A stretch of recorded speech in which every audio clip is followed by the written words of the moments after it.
প্রজ্ঞা ভবনে জেলা প্রশাসনের উদ্যোগে সক্ষমতা বৃদ্ধি বিষয়ক কর্মশালা। গ্রামীণ উন্নয়নে বিশেষ গুরুত্ব। গ্রামীণ উন্নয়ন ও জনকল্যাণমূলক প্রকল্পগুলোর সফল রূপায়ণে গতি আনতে আগরতলার প্রজ্ঞা ভবনে জেলা প্রশাসনের উদ্যোগে একদিনের এক জেলা স্তরীয় সক্ষমতা বৃদ্ধি বা ক্যাপাসিটি বিল্ডিং কর্মশালা আয়োজিত হয়েছে। এই কর্মশালায় মূলত স্বচ্ছ ভারত মিশন, জল জীবন মিশন এবং পঞ্চায়েতের এপিএক্স বডির কাজের মতো একাধিক গুরুত্বপূর্ণ জনহিতকর প্রকল্পের বর্তমান পরিস্থিতি ও ভবিষ্যৎ পরিকল্পনা নিয়ে বিশদ আলোচনা করা হয়। পশ্চিম ত্রিপুরা জেলার সভাধিপতি এই আয়োজন প্রসঙ্গে সাংবাদিকদের জানান যে সরকারি প্রকল্পগুলি মাঠ পর্যায়ে রূপায়ণ করতে গিয়ে অনেক ক্ষেত্রে নানা সমস্যার সম্মুখীন হতে হয়। সে সমস্ত প্রতিবন্ধকতাগুলো চিহ্নিত করে তা দ্রুত সমাধানের পথ খুঁজতেই এই বিশেষ কর্মশালার আয়োজন করা হয়েছে। বিশেষ করে গ্রামীণ স্তরের স্বাস্থ্য পরিষেবাকে আরো শক্তিশালী করার লক্ষ্যে সভায় বিস্তারিত আলোচনা হয়। সভাধিপতি জানান, গ্রামীণ এলাকার যে সমস্ত যোগ্য ব্যক্তিবর্গের এখনো আয়ুষ্মান কার্ড বা মুখ্যমন্ত্রী জন আরোগ্য যোজনার কার্ড তৈরি হয়নি, তাদের কার্ডগুলি কিভাবে দ্রুততম সময়ের মধ্যে পৌঁছে দেওয়া যায়, তাই এই কর্মশালার অন্যতম প্রধান লক্ষ্য। স্বাস্থ্য পরিষেবার পাশাপাশি সভায় পঞ্চায়েতি রাজ ব্যবস্থার কাঠামো মজবুত করার উপর গুরুত্ব দেওয়া হয়। পঞ্চম অর্থ কমিশনের আওতায় পঞ্চায়েতগুলোর উন্নয়নের জন্য যে টাকা বরাদ্দ করা হয়েছে, সেই অর্থ কিভাবে স্বচ্ছতা ও দক্ষতার সাথে জনস্বার্থে ব্যয় করা যায় তা নিয়ে সংশ্লিষ্ট আধিকারিকদের প্রয়োজনীয় দিশা নির্দেশ দেওয়া হয়েছে।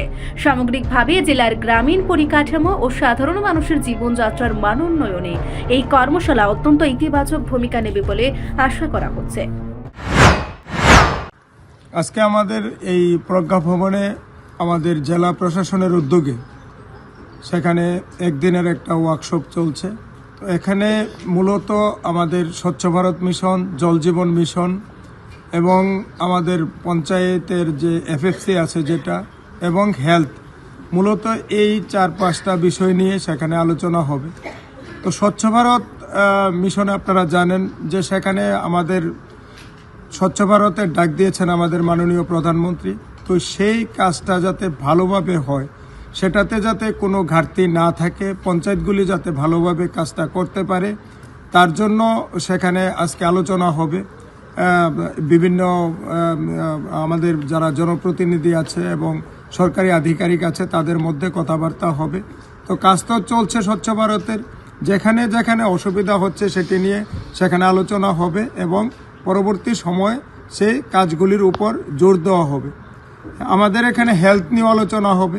আপনারা জানেন আজকের বাচ্চাদের টিকা থেকে শুরু করে আমাদের গর্ভবতী মায়েদের টিকা, পুষ্টিকর আহার থেকে শুরু করে কখন কখন টিকা প্রয়োজন হবে বা কখন তারা টিকা পাবে, সেইগুলি নিয়েও আলোচনা করা হবে।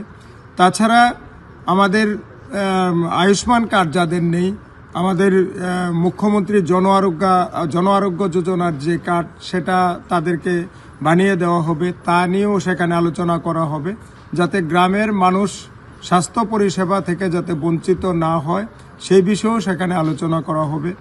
তাছাড়া আমাদের যে পঞ্চায়েতের 15 ফিনান্স কমিশন যেটা, সেটা নিয়েও আলোচনা হবে। তো আমরা পঞ্চায়েত 15 ফিনান্সের যে টাকা, সেই টাকা ইতিমধ্যে আমরা প্রায় 90%-এর উপর খরচা করে ফেলেছি আমাদের এই জেলাতে।